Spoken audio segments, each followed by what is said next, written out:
दोस्तों, कैसे हैं आप लोग? आई होप सभी अच्छे हैं, शानदार हैं। और आज के हमारे इस विस्तृत विश्लेषण में हम एक ऐसी चीज पर गहराई से चर्चा करने वाले हैं जो ना अक्सर वाक्यों के बीच में कहीं छुप जाती है। हाँ, बिल्कुल छुप जाती है और आमतौर पर दिखती भी नहीं है। राइट, दिखती नहीं है पर मतलब पूरे वाक्य का अर्थ पलटने की ताकत रखती है।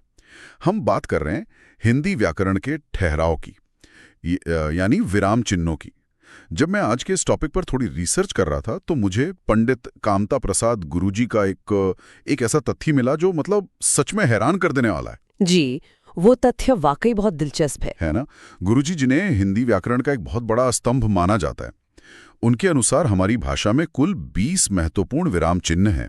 लेकिन सबसे बड़ा रहस्य या कहें एक शॉकिंग बात यह है कि पूर्ण विराम को छोड़कर बाकी सभी 19 चिन्ह हमने बाहर से लिए हैं, मतलब मुख्य रूप से अंग्रेजी से अपनाए। ये सुनकर थोड़ा अजीब जरूर लगता है, लेकिन ये व्याकरण के इतिहास का ना एक बहुत ही प्रामाणिक पहलू है। अगर हम इसके पीछे के कारण पर जाएं कि ऐसा क्यों और कैसे हुआ, तो तस्वीर एकदम साफ हो जाती है। अच्छा, तो मतलब इसके पीछे कोई खास ऐतिहासिक वजह है? बिल्कुल है। हमारी जो पुरानी देवनागरी लिपि थी या संस्कृत के जो ग्रंथ थे, वे मुख्य रूप से श्रुति परंपरा पर आधारित थे, मतलब सुनने और बोलने पर।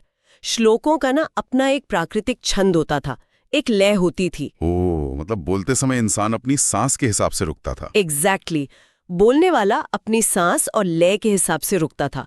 इसलिए लिखने में ना सिर्फ एक ही चेने की आवश्यकता महसूस हुई, और वो था पूर्ण विराम, जिसे हम खड़ी पाई कहते हैं। राइट, जो एक सीधा डंडा होता है, बात खत्म और डंडा लगा दिया। हाँ, वही। लेकिन जब भारत में छपाई मशीनों का या कहें प्रिंटिंग प्रेस का दौर आया, और विशेष रूप से जब अंग्रेजी साहित्य का अनुवाद हिंदी में होना शुरू हुआ ना, तो एक बड़ी समस्या खड़ी हो गई। समस्या कैसी? मतलब अनुवाद करने में दिक्कत आ रही थी? दिक्कत शब्दों में नहीं थी, बल्कि भावों में थी। अंग्रेजी के जटिल वाक्यों, उनके उपवाक्यों और अलग अलग जो इमोशंस होते हैं, उन्हें केवल एक खड़ी पाई से स्पष्ट करना असंभव हो गया। भाषा को अधिक स्पष्ट और तार्किक बनाने के लिए हमें अंग्रेजी के उन 19 चिन्हों को अपनाना पड़ा। अरे वाह! तो मतलब ये कोई कमजोरी नहीं है, बल्कि हमारी भाषा के लचीलेपन का प्रमाण है कि उसने खुद को अपडेट कर लिया। बिल्कुल सही कहा आपने। ये भाषा के विकास का एक बहुत बड़ा हिस्सा है। ये तो बहुत ही शानदार ऐतिहासिक परिप्रेक्ष्य हो गया। अब अगर 20 चिन्हों की बात करें तो ये एक बहुत बड़ी संख्या लगती है। क्या हमें अपनी बात कहने के लिए सच में इतने अलग अलग तरह के ठहरावों की आवश्यकता होती है? बिल्कुल होती है। इसे आसानी से समझने के लिए मैं हमेशा ठहराव के गणित या कहें पॉजिंग मैथ का कॉन्सेप्ट इस्तेमाल करती हूँ। आप इसे एक ट्रैफिक लाइट सिस्टम की तरह समझिए। ट्रैफिक लाइट मतलब लाल, पीली और हरी बत्ती वाला सिस्टम? जी हाँ, बिल्कुल वही। सड़क पर जैसे हर बत्ती का एक अलग संदेश और रुकने की एक अलग अवधि होती है ना, वैसे ही हर विराम चिन्ह की अपनी एक स्पीड लिमिट होती है। अगर हम पूर्ण विराम यानी फुल स्टॉप की बात करें तो वो हमारा 100% स्टॉप है। वो भाषा की लाल बत्ती है जहां आपको पूरी तरह से रुक जाना है। ठीक है, तो 100% रुकना मतलब वाक्य का इंजन पूरी तरह से बंद कर देना। खड़ी पाई लगा दी और विचार के तार एकदम टूट गए, जैसे मैं जाता हूं, बात खत्म। एकदम परफेक्ट। लेकिन हिंदी साहित्य में ना इस 100% स्टॉप का एक बहुत ही विशेष प्रयोग भी होता है, जो इसके सामान्य नियम से थोड़ा सा अलग है। अच्छा, फुल स्टॉप का भी कोई स्पेशल यूज है? हाँ, इसे सजीव वर्णन या लाइवली डिस्क्रिप्शन का नियम कहते हैं। सामान्य रूप से हम मानते हैं कि वाक्य पूर्ण होने के लिए क्रिया यानी वर्ब का होना जरूरी है, लेकिन सजीव वर्णन में बिना क्रिया के भी प्रत्येक वाक्य स्वयं में पूर्ण माना जाता है और वहां 100% ठहराव दिया जाता है। एक सेकंड, बिना क्रिया के वाक्य पूर्ण, ये थोड़ा अटपटा लग रहा है। मतलब हम बिना कोई काम या एक्शन दिखाए ही लाल बत्ती लगा रहे हैं? हाँ, क्योंकि वहां उद्देश्य क्रिया दिखाना नहीं होता, बल्कि एक छवि बनाना होता है। इसे एक उदाहरण से समझिए। मान लीजिए कोई लेखक किसी व्यक्ति का हुलिया बयान कर रहा है। नाक के सीध में ओठ पर मक्खी की तरह कुछ काले बाल, काला रंग। ओहो, अब समझा। है ना? अब यहाँ देखिए, काला रंग के बाद पूर्ण विराम लगा है, जबकि इस हिस्से में कोई क्रिया नहीं है, फिर भी ये भाव अपने आप में पूरा है। ये पाठक के दिमाग में ना एक स्पष्ट तस्वीर उकेरने के लिए होता है। ये तो बहुत ही क्रिएटिव इस्तेमाल है यार। ये बिल्कुल वैसा है जैसे किसी मूवी का कैमरा अलग अलग शॉट्स ले रहा हो। एक शॉट बालों का लिया, कट। दूसरा शॉट चेहरे के रंग का लिया, कट। यहाँ पूर्ण विराम एक सिनेमैटिक टूल की तरह काम कर रहा है। एग्जैक्टली आपने बहुत अच्छी एनालॉजी दी। Thank you. अब अगर हम 100% स्टॉप से नीचे आएं, तो भाषा में ऐसे भी पल आते होंगे जहां विचार पूरी तरह खत्म नहीं हुए, बस थोड़ी सी सांस लेने की जरूरत है। बिल्कुल, और यहीं पर एंट्री होती है हमारे अल्प विराम की, यानी कॉमा की, जो सिर्फ 25% स्टॉप है। ये एक स्पीड ब्रेकर की तरह है, क्षण भर का विश्राम। अच्छा, तो ये 25% वाला स्पीड ब्रेकर कहाँ-कहाँ काम आता है? इसके 3 मुख्य प्रयोग होते हैं, जिनके पीछे का मनोविज्ञान बहुत दिलचस्प है। पहला है अलगाव, यानी सेपरेशन। जब वाक्यों में एक ही तरह के कई शब्द आते हैं, तो उन सब को अलग करने के लिए ये काम आता है, ताकि और शब्द का बार बार इस्तेमाल ना करना पड़े। राइट, मतलब राम, श्याम और मोहन के बीच में कॉमा लगाना। बिल्कुल। दूसरा प्रयोग है पुनरावृत्ति, यानी रेपिटेशन। जब हम किसी शब्द पर जोर देने के लिए उसे दोहराते हैं ना, तो उनके बीच ये 25% ठहराव जरूरी होता है। जैसे देखो देखो वो आ रही है। अगर यहाँ ठहराव न हो तो वो भाव ही पैदा नहीं होगा। तो पहला हो गया शब्दों को अलग करना, और दूसरा हो गया जोर डालना। मैं सोच रहा हूं कि जब कोई किसी से बात कर रहा हो या किसी का कथन बता रहा हो, वहां भी तो हम हल्का सा रुकते हैं ना? बिल्कुल सही पकड़ा आपने। और वो इसका तीसरा सबसे महत्वपूर्ण प्रयोग है, जिसे हम उक्ति कहते हैं। उक्ति का मतलब है जब हम किसी की कही हुई बात को कोट कर रहे होते हैं। जैसे राम ने कहा वह कल स्कूल नहीं जाएगा। यहाँ राम ने कहा के बाद जो कॉमा लगा है, राइट? जी हाँ, यहाँ कहा के बाद जो अल्प विराम लगा है, वो श्रोता को ये संकेत देता है कि अब किसी और की बात शुरू होने वाली है। या मुझे एक डाउट है, आम बोलचाल में या लिखते समय हम अक्सर कहते हैं राम ने कहा कि वह कल स्कूल नहीं जाएगा। तो क्या अल्प विराम हटाकर की, मतलब छोटी ई की मात्रा वाला की लगाना गलत है? के लिए इसका इस्तेमाल होता है। अरे बाप रे, तो ये एग्जाम के पर्सपेक्टिव से बहुत इंपॉर्टेंट है। जी हाँ, यहाँ स्टूडेंट्स बहुत गलती करते हैं, क्योंकि उन्हें लगता है कि वाक्य की संरचना बिगड़ गई, जबकि की लगाना और अल्प विराम लगाना दोनों ही एक समान 25% ठहराव का काम करते हैं। तो स्टूडेंट्स इसे ध्यान से सुने और अपनी नोटबुक में लिख लें कि अल्प विराम और की आपस में बदले जा सकते हैं। अब अगर पूर्ण विराम पूरी तरह से विचार को तोड़ देता है और अल्प विराम सिर्फ एक स्पीड ब्रेकर है, तो भाषा उन विचारों को कैसे संभालती है जो आपस में जुड़े तो हैं, लेकिन उन्हें थोड़ी ज्यादा जगह चाहिए? आपका इशारा किस तरफ है? मेरा मतलब है अर्ध विराम और अपूर्ण विराम से। इन दोनों में ना हमेशा गड़बड़ होती है कि कौन सा 50% स्टॉप है और कौन सा 75%।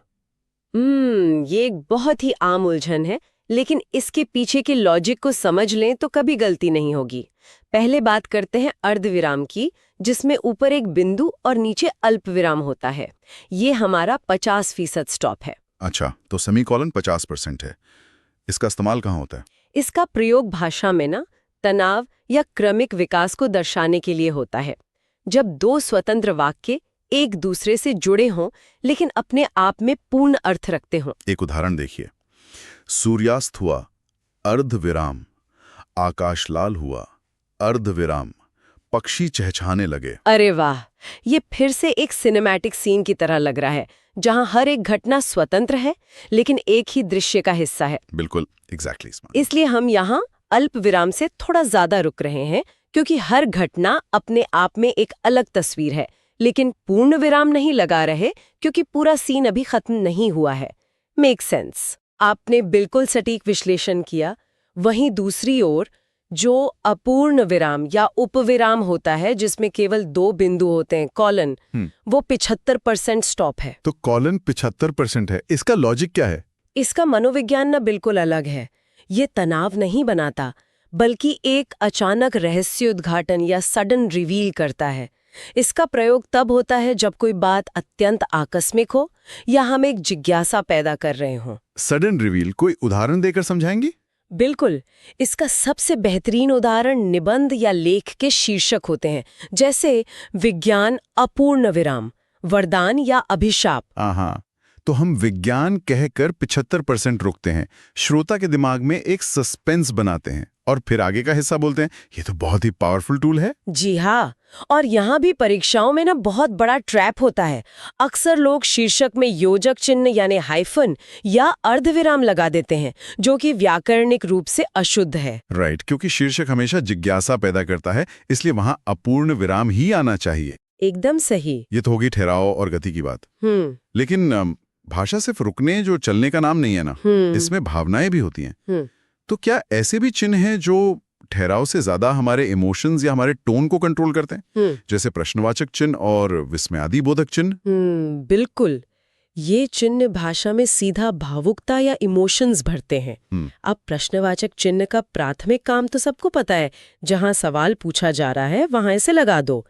लेकिन यही बात व्याकरण को मजेदार बनाती है कि इसका एक और मनोवैज्ञानिक प्रयोग है। अच्छा, सवाल पूछने के अलावा भी? जी, प्रश्नवाचक चिन्ह का प्रयोग सिर्फ सीधे सवाल पूछने के लिए नहीं होता, बल्कि व्यंग्य या सटायर में ये एक हथियार की तरह इस्तेमाल होता है। एक हथियार की तरह? मतलब हम सवाल नहीं पूछ रहे फिर भी प्रश्नवाचक लगा रहे? जी हाँ, जब स्थिति अनिश्चित हो या हम किसी बात पर तंज कस रहे हों। एक उदाहरण सुनिए। जी। कलयुग के इस काल में बुराई ही सत्य है ना? ओहो, है ना के बाद प्रश्नवाचक। बिल्कुल, यहाँ है ना के बाद लगा प्रश्नवाचक चिन्ह जानकारी नहीं मांग रहा है, बल्कि समाज की सच्चाई पर एक तीखा व्यंग कर रहा है, पाठक को सोचने पर मजबूर कर रहा है। तो ये इफेक्टिवली वाक्य के अंदर एक चुभन पैदा कर रहा है। राइट। और विस्मयादि बोधक चिन्ह, जो एक डंडा और उसके नीचे बिंदी होता है, एक्सक्लेमेशन मार्क। विस्मयादि बोधक चिन्ह ना हमारे तीव्र मनोवेगों को प्रकट करता है, जैसे बहुत ज्यादा आश्चर्य, गहरा भय, अत्यधिक हर्ष या गहरी पीड़ा। मतलब एक्सट्रीम इमोशंस के लिए। हाँ। इसका नियम यह है कि यह हमेशा आह्लाद सूचक शब्दों, पदों या वाक्यों के अंत में लगता है, जैसे वाह क्या बात है या अरे तुम कब आए। ये हमारी भाषा में एकदम से ना बिजली दौड़ा देता है। ये ठहराव से ज्यादा एक रिएक्शन है। अरे वाह, तो विस्मयादि बोधक वाक्य में रॉ इलेक्ट्रिसिटी इंजेक्ट कर देता है। ये इमोशंस वाले चिन्ह तो एकदम क्लियर हो गए। अब मैं उस चिन्ह पर आना चाहता हूं जो शायद हिंदी में बहुत ज्यादा इस्तेमाल होता है, लेकिन सबसे ज्यादा कंफ्यूजन भी उसी में है। आप योजक चिन्ह की बात कर रहे हैं ना? बिल्कुल, योजक चिन्ह, जिसे हम हाइफन देखते हैं। आपने सही पकड़ा। अल्पविराम के बाद हिंदी में सबसे ज्यादा प्रयोग योजक चिन्ह का ही होता है। ये शब्दों का सेतु है, एक पुल है जो दो शब्दों को आपस में जोड़ता है या उनके बीच संबंध दर्शाता है। राइट, जैसे हम आम बोलचाल में कहते हैं उल्टा पुल्टा, गांव गांव, दो चार। जी बिल्कुल, इन सब के बीच योजक चिन्ह एक पुल का काम करता है ताकि दोनों शब्द अपना अलग अस्तित्व रखते हुए भी साथ रहें। अगर एक पुल है तो मुझे लगता है कि ये जानना ज्यादा जरूरी है कि इस पुल को कहाँ नहीं बनाना है, क्योंकि यार मैं अक्सर लोगों को हर जगह हाइफन लगाते हुए देखता हूँ। जैसे बहुत से लोग सफिक्सेस यानी प्रत्यय से पहले योजक लगा देते हैं, जैसे योग युक्त लिखना। क्या ये भी एक ट्रैप है? ये सबसे बड़ा ट्रैप है। योजक चिन्ह के प्रयोग में 4 मुख्य अशुद्धियां होती हैं, जहां इसके क्यों नहीं लगने का कारण समझना बहुत जरूरी है। पहला और दूसरा नियम जुड़ा है व्याकरणिक विलय यानी ग्रामेटिकल फ्यूजन से। ग्रामेटिकल फ्यूजन थोड़ा आसान भाषा में समझाएंगी? मतलब जब शब्द आपस में पूरी तरह घुल मिल जाएं, जिन शब्दों के अंत में प्रत्यय जैसे युक्त, पूर्वक या मय जुड़ा हो, वहां योजक कभी नहीं लगता। योग युक्त या श्रद्धापूर्वक एक ही शब्द बन चुके हैं। इसी तरह उपसर्ग यानी प्रीफिक्सेस जैसे भूतपूर्व या असहयोग में भी योजक नहीं आता। अच्छा, तो इसके पीछे का लॉजिक ये है कि जब दो चीजें मिलकर पूरी तरह से एक नया आकार ले चुकी हैं, तो उनके बीच कोई खाई बची ही नहीं। अगर 2 शहर मिलकर एक बड़ा मेगा सिटी बन गए हैं, तो उनके बीच किसी हाईवे ब्रिज की जरूरत ही नहीं है। बहुत ही शानदार एनोलॉजी है ये। बिल्कुल यही लॉजिक समास पर भी लागू होता है, जो हमारा तीसरा नियम है। विशेष रूप से तत्पुरुष, कर्मधारय और अव्ययी भाव समास में योजक नहीं लगता। कोई उदाहरण? जैसे पनडुब्बा, पानी में डूबने वाला, यह तत्पुरुष समास है। दोनों शब्द मिलकर एक इकाई बन गए हैं, इसलिए पन और डुब्बा के बीच योजक लिखना अशुद्ध है। उसी तरह अव्ययी भाव समास में दिन रात एक साथ लिखा जाता है बिना किसी योजक के। एक सेकंड, तो दिन रात लिखना गलत है?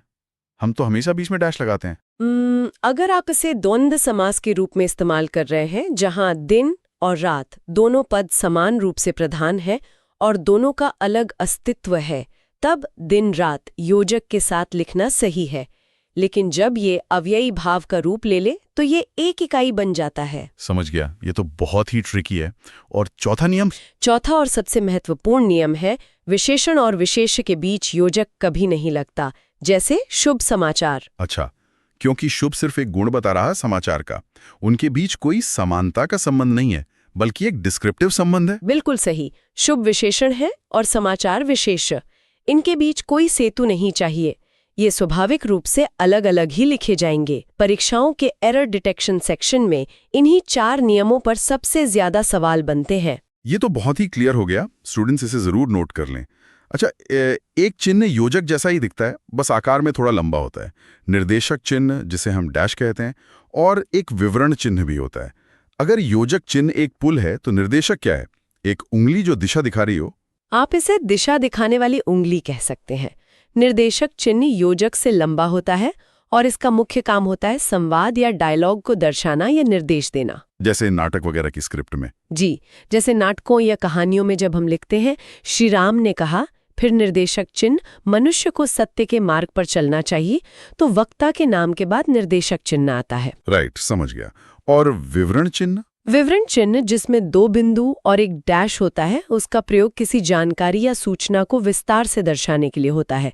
जैसे हम लिखते हैं, छंद के 7 अंग होते हैं, और फिर विवरण चिन्ह लगा के नीचे उन 7 अंगों की सूची बनाते हैं। मतलब ये पाठक को बताता है कि आगे एक पूरी लिस्ट आने वाली है। बिल्कुल। अब आते हैं उद्धरण चिन्ह या कोट्स पर। ये भी 2 तरह के होते हैं, एकल यानी सिंगल कोट्स और युगल यानी डबल कोट्स। मुझे लगता है सिंगल कोट्स किसी की पहचान या आइडेंटिटी बताने के लिए होते हैं, जैसे किसी किताब का नाम। बिल्कुल सही पकड़ा आपने।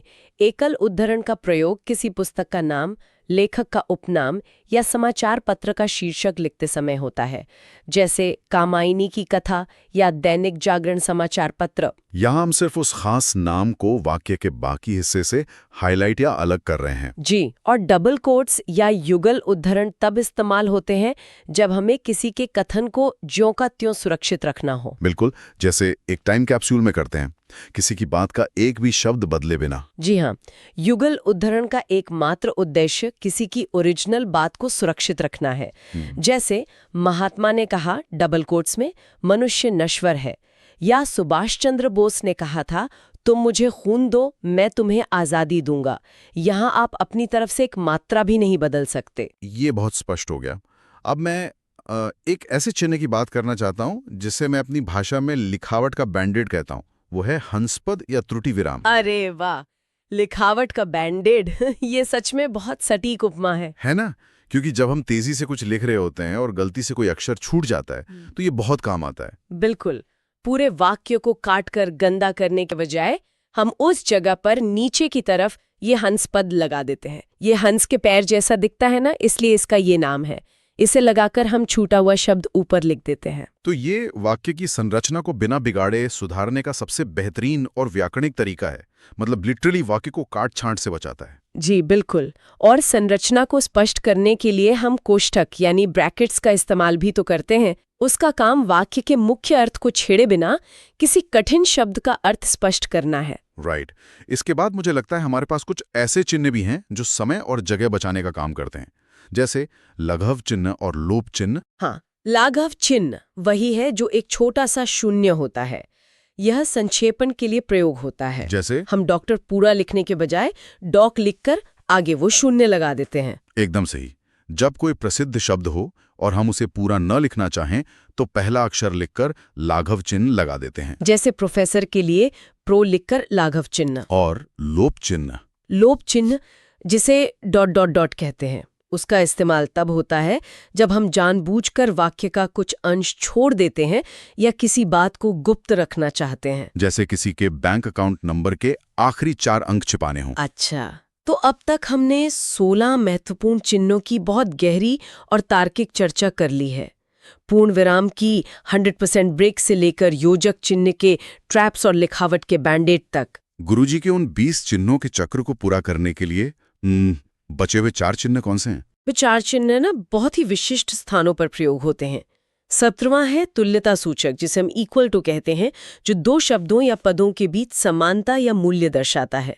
18वां है समाप्ति सूचक, जो एक डैश ओ डैश जैसा होता है। अच्छा, वो जो चैप्टर के एंड में लगा होता है? जी हाँ, यह किसी अध्याय या पूरी पुस्तक के समाप्त होने पर लगाया जाता है, जिसे पुराने समय में इतिश्री भी कहते थे।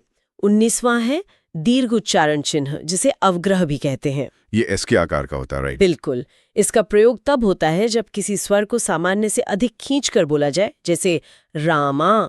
और अंत में 20वां है पुनरुक्ति सूचक, जिसे हम डिट्टो मार्क कहते हैं। ओहो, डिट्टो मार्क। मतलब जो बात ऊपर लिखी है वही नीचे भी है। एग्जैक्टली। जब ऊपर लिखी बात को नीचे ज्यों का त्यों दोहराना हो और हम बार बार लिखना न चाहें, तो हम इसका प्रयोग करते हैं। इस प्रकार हिंदी व्याकरण के सभी 20 महत्वपूर्ण भाषा उपकरण पूरे होते हैं। बहुत ही शानदार।